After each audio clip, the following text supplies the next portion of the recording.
আমি খুব বেশি বয়সে বিয়ে করিনি, আমি এখন নানা হয়েছি, আপনারা অনেকে জানেন। আমার এই বয়সে আমি নানা হয়েছি, এটা অনেকে শুনলে আসমান থেকে নাজিল হওয়ার উপক্রম হয় যে কিভাবে সম্ভব। তো আমি বলি, আমি আমার সংসার জীবন গোছানো শেষ, আমি এবং আমার মিসেস সহ বাকি জীবন আরামের সাথে দেশ বিদেশ যদি ঘুরেও বেড়াই, আল্লাহ বিল্লাহ করে বাকি জীবন কাটিয়ে দিই, আমার কোনো টেনশন নাই, কারণ আমার সংসারের সব সেট আপ করা শেষ। সে সমস্ত মানুষদেরকে দেখে আমার করুণা হয়, মায়া হয়, যারা আর্লি ম্যারেজকে দোষণীয় মনে করে, তারা অনেক বেশি দেরি করে তথাকথিত নিজের পায়ে দাঁড়ানোর কথা বলে 30-35 পার হওয়ার পর বিবাহ শাদী করেন। এই মানুষগুলো তাদের ছেলে মেয়ে হইতে হইতে, প্রথম তো আবার ছেলে মেয়ে নেওয়া যাবে না, একটা লম্বা সময় এনজয় করতে হবে, 40-এর পর হয়ে যায় ছেলে মেয়ে হতে হতে। এরপর এই ছেলে পড়ালেখা করে গ্রাজুয়েশন করতে করতে 55-60 চুই হয়ে যায়, ততক্ষণে সংসারের ঘানি টানতে থাকে। আল্লাহ না করুন ছেলেটা যদি অমানুষ হয়, এই বেচারা বৃদ্ধ বয়সে আর যাওয়ার কোনো উপায় নাই। আবার সন্তান তো একটা বা দুইটা বেশি নেওয়া যাবে না, তাহলে তার দুঃখের কোনো শেষ আছে? আর আমার সবকিছু কমপ্লিট। এখন ছেলে মেয়ে যদি বেশি বেতাল হয়, বেলাইন হয়, সোজা কানটা মলে দিয়ে দরজা দেখা দিতে কোনো অসুবিধা নাই, কারণ আমার সেকেন্ড থার্ড ফোর্থ অপশন আছে, অনেকগুলো সন্তান আছে। আর দ্বিতীয়ত আমার বয়সে এখনো অনেকখানি বাকি আছে। যাই হোক, আমি সেদিকে যাচ্ছি না। আমি যেটা বলছিলাম সেটা হলো, ছেলেদের এই বেচারাদের যে অসহায়ত্ব, এটার কথা কেউ বলে না। দেখেন, আমিও নারীদের ওয়াজি করে গেলাম, ছেলেদের অসহায়ত্বের কথা একটু বলি। এই বেচারারা যতদিন বাবার সংসারে থাকবে, তোমার ঘানে তুমি টানো, বাবা মা বাধ্য না। মেয়েকে কিন্তু এটা বাবা বা মা বলতে পারেন না। এরপর যখন বিয়ে হবে, বিয়ের সময় ওই যে ছেলেরা চিরকুট নিয়ে আসে, হুজুর একটু বলে দেন আমার আব্বা এখানে আছে। আমি পল্টনে একটা হোটেলের উদ্বোধনী দিনে আমার এক বন্ধু মানুষ সেখানে গেছিলাম, এক ছেলে তার বাবাকে ধরে আমার কাছে নিয়ে আসছে, এসে বলছে, হুজুর আপনার অনেক ওয়াজ শুনছি, আজকে আমার বাপরে হাতের কাছে পাইছি, আমাকে বিয়ে দেন। আমি বহু বলছি, আজকে আপনি হাতে নাতে বলেন। আমি নিজে লজ্জা লাল হয়ে গেলাম যে ছেলে কি বেহায়ার মতো কথা। যাই হোক, তো এই বেচারারা বিয়ে করতে যাবে, বাপ বলে যে কি করো তুমি, বিয়ে করবে মানে টাকা কামাই করো। মেয়েদের বিয়ের সময় কি বাবা মা এটা বলে তুমি কয় টাকা কামাই করছো তোমার বিয়ে দিব? বলার সুযোগই নাই, রাইটই নাই। এরপরে বিয়েটা যখন হয়ে যায়, এই বেচারা এতদিন নিজের পেট পালা লাগতো, এখন বউয়ের পেট পালো, ছেলে মেয়ের পেট পালো, অর্থাৎ তাদের রিজিকের ব্যবস্থা করো, তাদের উপার্জনের দায় দায়িত্ব তার।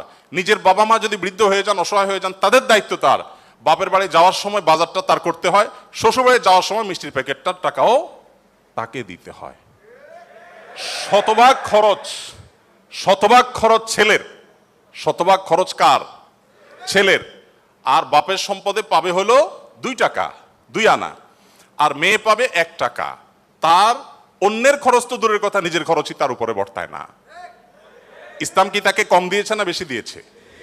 একজনকে 2 টাকা দিয়ে বাজারে পাঠিয়ে বিরাট বড় ফর্দ দেখাই দিয়েছেন, এতগুলো সব তোমাকে আনতে হবে। আরেকজনকে 1 টাকা দিয়ে বললেন যে তুমি শুধুমাত্র এই টাকা দিয়া যা খুশি তা করতে পারো। তাহলে এই 1 টাকা যাকে দেওয়া হয়েছে, তার অধিকার কি কম দেওয়া হয়েছে না বেশি দেওয়া হয়েছে? আল্লাহর সাথে পাল্লা দিলে গোল্লা যাওয়া ছাড়া কোনো উপায় থাকে না।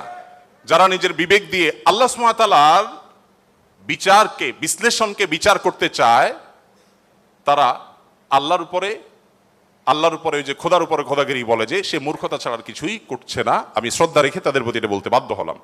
যাই হোক, আমি যেটা বলছিলাম যে নবী সাল্লাল্লাহু আলাইহি ওয়াসাল্লাম মেয়েদের সম্পর্কে এত কথা বলেছেন। দেখুন যে মা হিসাবে মেয়েদের মর্যাদা এত বেশি।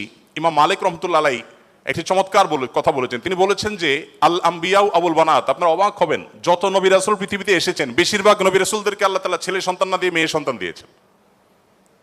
যাই হোক, মেয়েদের ব্যাপারে কথা বেশি হয়ে যাচ্ছে, একপেশে হয়ে যাচ্ছে, আমরা একটু অন্য কোনো অপশনে চলে যাই।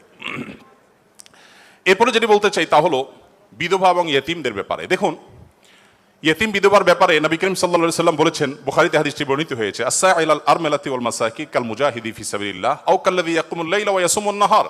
যে ব্যক্তি কোনো বিধবার ব্যয়ভারের দায়িত্ব গ্রহণ করবে, যে ব্যক্তি কোনো ইয়েতিমের লালন পালনের দায়িত্ব গ্রহণ করবে, অভিভাবকত্বের দায়িত্ব গ্রহণ করবে, নবী সাল্লাল্লাহু আলাইহি সাল্লাম বলেছেন, এই ব্যক্তি আল্লাহর রাস্তায় রণাঙ্গনে জিহাদরত ব্যক্তি আল্লাহর কাছে যে মর্যাদা লাভ করবে, নিজের জায়গায় বসে থেকে অসহায় বিধবার দায়িত্ব, বিধবা ভাতা দিয়ে তার দায়িত্ব গ্রহণ করলে এই ব্যক্তিকে আল্লাহ তাআলা সেই মর্যাদা দান করবেন।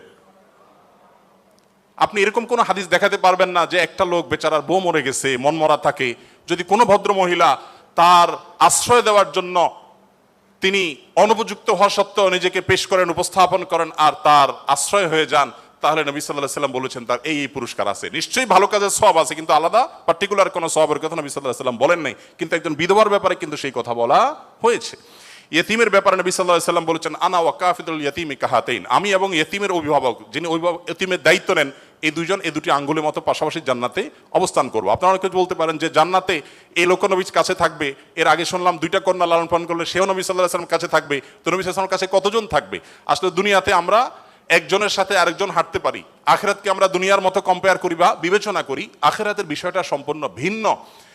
নবী সাল্লাল্লাহু আলাইহি ওয়াসাল্লামের জান্নাত এটা তো দুনিয়ার কোনো প্রাসাদের মতো হবে না, বিশাল বড় জগৎ নিয়ে হবে। সবচেয়ে ছোট জান্নাতে যে গোটা পৃথিবীর সমান 10 পৃথিবীর সমপরিমাণ জান্নাত তিনি পাবেন। মহাশূন্য সম্পর্কে আমরা ধারণা পাওয়ার পর আমাদের কাছে এটা খুব সহজ মনে হয় যে পৃথিবীর অন্যান্য পৃথিবীর বাইরে যে আল্লাহ তাআলার মহা সৃষ্টি আছে সেগুলোর তুলনায় পৃথিবী খুব ক্ষুদ্র।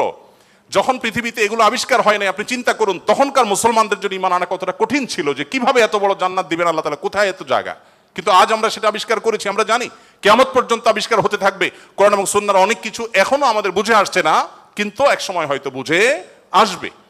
তো যাই হোক, নবী করিম সাল্লাল্লাহু আলাইহি ওয়াসাল্লাম ইয়েতিমের ব্যাপারে এই সুসংবাদ আমাদেরকে দিয়েছেন। এবং নবী সাল্লাল্লাহু আলাইহি ওয়াসাল্লাম আরেকটা হাদিস বলে আমি শেষ করব, তিনি বলেছেন যে ব্যক্তি তার পরিবারের মধ্যে কোনো ইয়েতিমকে সংযুক্ত করেন, এই জায়গা আমি একটু থামবো। ইয়েতিমকে সংযুক্ত করার মানেটা কি? আমাদের দেশে ইয়েতিম বা গরিবের বাচ্চাকে লালন পালন অনেকেই করেন, কিন্তু সেটা নিজের ধান্দায় করেন, গরিবের প্রয়োজনে না। কিভাবে সেটা? কারোর সন্তান হচ্ছে না, তখন তিনি একটু বাবা ডাক শুনতে চান, মা ডাক শুনতে চান, তো এই জায়গা থেকে তিনি একটা বাচ্চাকে নিয়ে আসেন, অসহায় মানুষের, কারোর কোনো বাচ্চার বাবা মারা গেছেন, বাবা মারা গেছেন, মা মারা গেছেন, তাকে নিয়ে আসেন, সেই বাচ্চাটাকে এনে লালন পালন করেন এবং মনে করেন আমি অনেক সওয়াবের কাজ করছি। আপনি অবশ্যই সওয়াবের কাজ করছেন না যদি আপনার উদ্দেশ্য হয় আপনার যে মা ডাক শোনা, বাবা ডাক শোনা সেটা, আর যদি আপনার উদ্দেশ্য হয় যে না আমি তাকে লালন পালন করতে চাই, সে তার মায়ের কাছেই থাকুক, আমি তার ভরণ পোষণ দিব, তার পড়াশোনার খরচ চালাবো, তার অভিভাবকত্ব করব, তাকে আশ্রয় দিব, তাহলে আপনি এই হাদিসের সুসংবাদ পাবেন ইনশাআল্লাহ তাআলা। আপনি যদি নিজে পার্থিব কোনো স্বার্থে তাকে লালন পালন করেন তাহলে এই হাদিসের মর্যাদা আপনি লাভ করবেন না। নবী করিম সাল্লাল্লাহু আলাইহি ওয়াসাল্লাম মুসনাদ আহমদে বর্ণিত একটা হাদিসে আসছে, তিনি বলেছেন যে এক ব্যক্তি তার কাছে বলেছে, হে আল্লাহর রাসূল, আমার অন্তরটা অনেক শক্ত, আমি খুব শক্ত হৃদয়ের মানুষ, আমার মনটা নরম হয় না, আপনি আমাকে কোনো একটা পরামর্শ দিন। নবী সাল্লাল্লাহু আলাইহি ওয়াসাল্লাম বলেছেন, তুমি ইয়েতিমের মাথায় হাত বুলাবে, তোমার মন নরম হবে, এবং সেই সাথে অসহায়দের তুমি খাদ্য দান করবে, আহার দিবে। এই দুটি কাজ যদি তুমি করো তাহলে তোমার অন্তরের কাঠিন্য দূর হয়ে যাবে। আমাদের অনেকের মধ্যে এই অভিযোগ আছে, আমরা এই আমলগুলো করতে পারি। নবী সাল্লাল্লাহু আলাইহি ওয়াসাল্লাম দুর্বলদের মধ্যে যারা দাসী ছিলেন তাদের জন্য কি করেছেন আপনারা অনেকে জানেন। ইসলামের অনেকগুলো গুরুত্বপূর্ণ বিধিবিধান আছে, এর মধ্যে থেকে একটা হলো দাসী মুক্ত করার বিধান।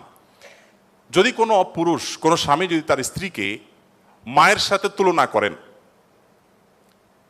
মায়ের সাথে তুলনা করার একটা পর্যায়ে আছে যেটাকে ইসলামী ফিকহের পরিভাষায় জিহার বলা হয়।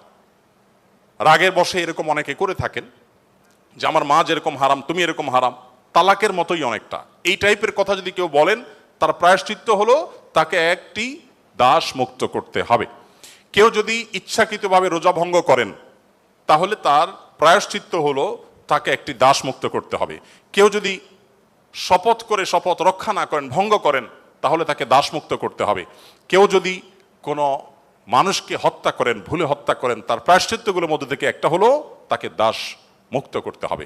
এভাবে ইসলাম অনেকগুলো ভুলের প্রায়শ্চিত্ত হিসাবে অন্য কোনো অপশনের চাইতে দাস মুক্তিকে প্রায়োরিটি দিয়েছে, গুরুত্ব দিয়েছে। নবী সাল্লাল্লাহু আলাইহি ওয়াসাল্লাম বারবার বলেছেন, কারণ তিনি চাইতেন মানুষ দাস না থাকুক, মানুষ মুক্ত হয়ে যাক।